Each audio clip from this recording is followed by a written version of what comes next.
Hello friends, Vardhan academy में आप सभी का स्वागत है। दोस्तों, आज के इस वीडियो में हम लोग एक बहुत ही महत्वपूर्ण विषय पे बात करेंगे, जो कि है नई प्राथमिक शिक्षक भर्ती को लेकर। ठीक है, जैसा कि आप लोग सभी लोग अब तक समझ चुके होंगे कि जो नई प्राथमिक शिक्षक भर्ती के जो चांसेस हैं वो 17,000 पदों पर यहाँ पर चांसेस बढ़ रहे हैं कि 17,000 पदों पर नई प्राथमिक शिक्षक भर्ती आएगी। ठीक है, भर्ती तो इस साल 100% आएगी, लेकिन कितने पदों पे आएगी अभी स्पष्ट नहीं है। लेकिन जिस तरीके से माहौल बन रहा है उस हिसाब से यही है कि 17,000 से ज़्यादा पदों पे भर्ती नहीं आने वाली, सिर्फ 17,000 पदों पे यहाँ पे भर्ती आएगी। ठीक है, ईश्वर से दुआ करेंगे कि ज़्यादा भर्ती आए, क्योंकि 17,000 भर्ती में अगर आप लोगों जिसके एकेडमिक कम होगा उनको काफ़ी यहाँ पे नुकसान हो सकता है, बहुत ज़्यादा यहाँ पे मेहनत करनी पड़ेगी। ठीक है, तो यहाँ पर मैंने category wise general, OBC, EWS, SC, ST सबके यहाँ पर कैटेगरी वाइज जिसके एकेडमिक होगा उसके अकॉर्डिंग यहाँ पे मैंने बता दिया है कि कितने आपको मार्क्स लाने होंगे। आपको अभी से मेहनत करनी होगी, क्योंकि नोटिफिकेशन आने के बाद समय नहीं मिलता है। सब पढ़ाई का जो समय है वो अभी है।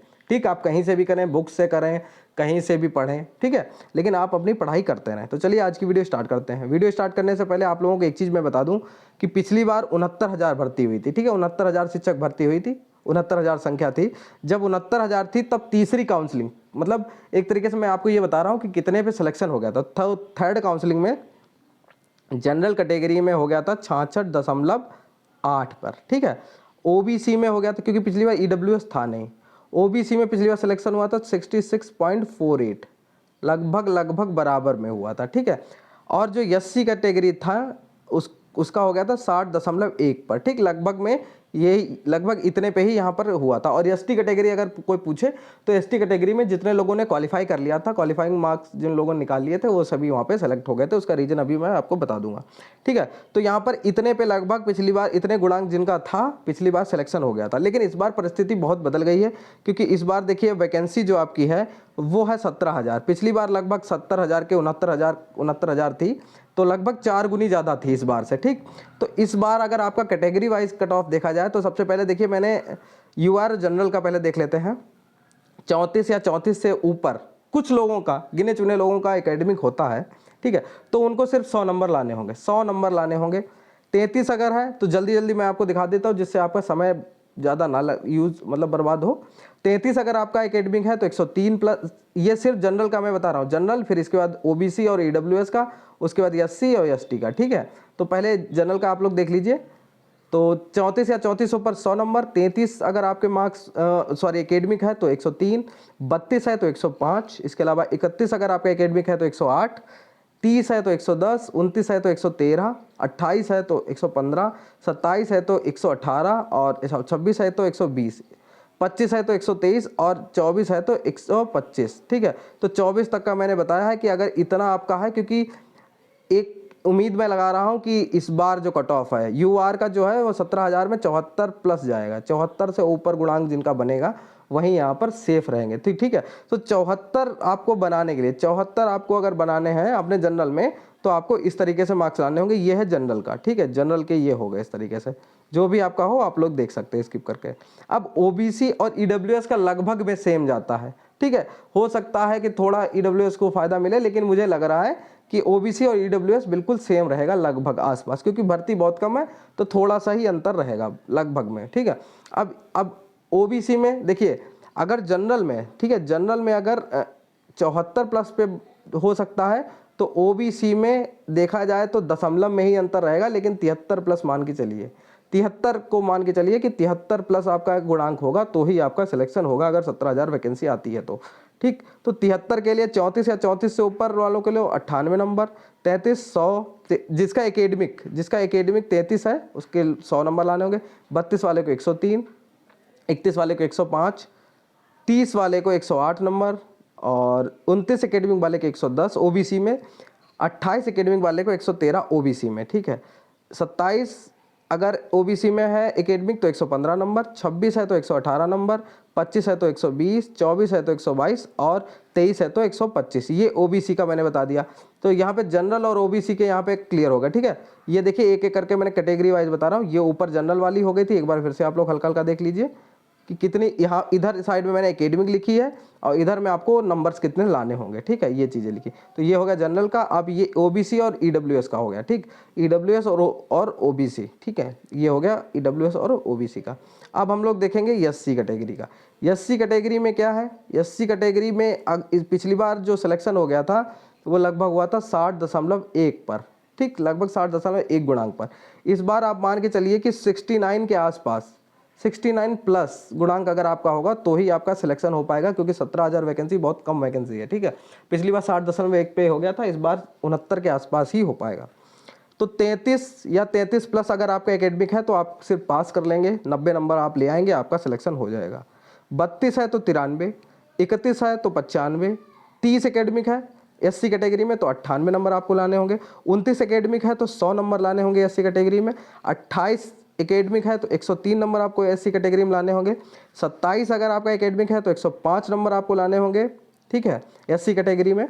26 एकेडमिक है तो 108 नंबर आपको लाने होंगे एससी कैटेगरी में, और 25 है तो 110 नंबर लाने होंगे, 24 है तो 113, 23 है तो 115, ठीक है, 23 तक मैंने यहाँ पे बताया, 23 है तो 115, अगर 22 है तो 118, और 21 अगर आपका है तो 120 पर भी आपका सिलेक्शन हो जाएगा। तो ये एससी कैटेगरी के होगा, क्योंकि एससी आपको एक बार फिर से जो लोग बीच से आए हों वो लोग देख सकते हैं।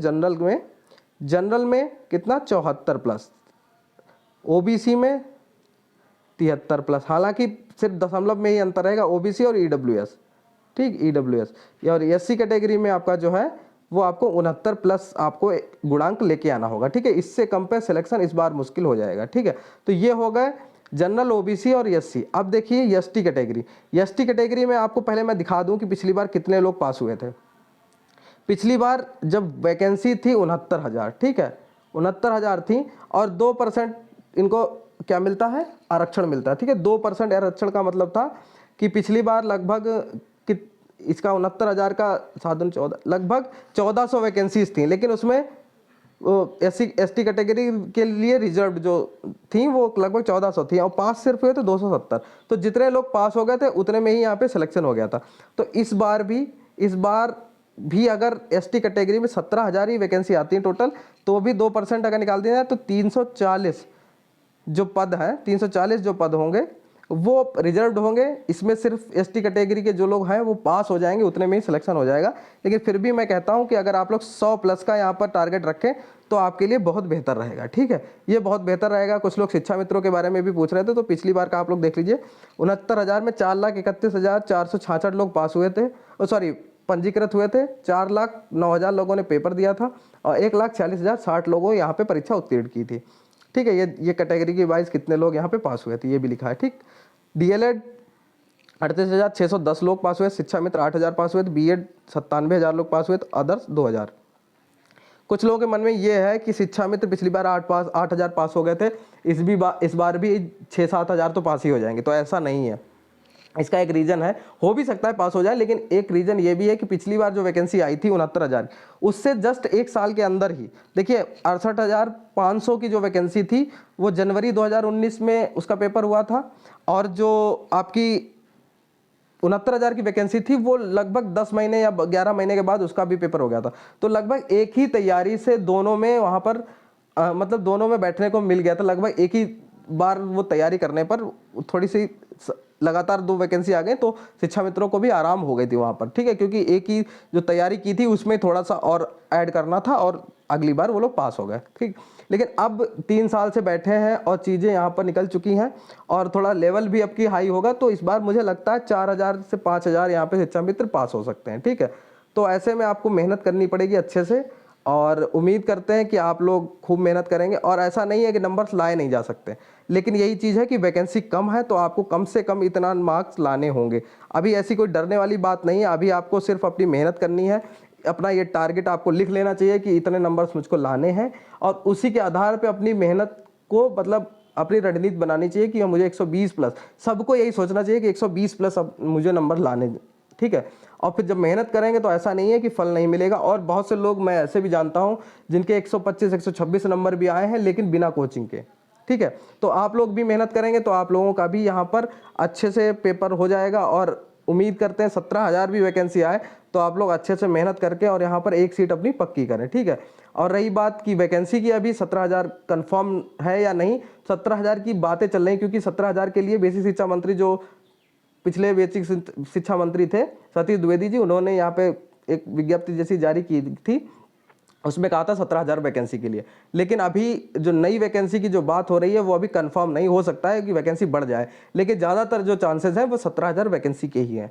तो आप लोग 17,000 को मान के ही अपनी तैयारी करिए और आप लोग अच्छे से मेहनत करिए। अगर वैकेंसी बढ़ जाती है तो ये सोने पे सुहागा होगा। ठीक है, तो दोस्तों आज की वीडियो में सिर्फ इतना ही है। मिलते हैं अपनी नेक्स्ट वीडियो में, तब तक के लिए नमस्कार।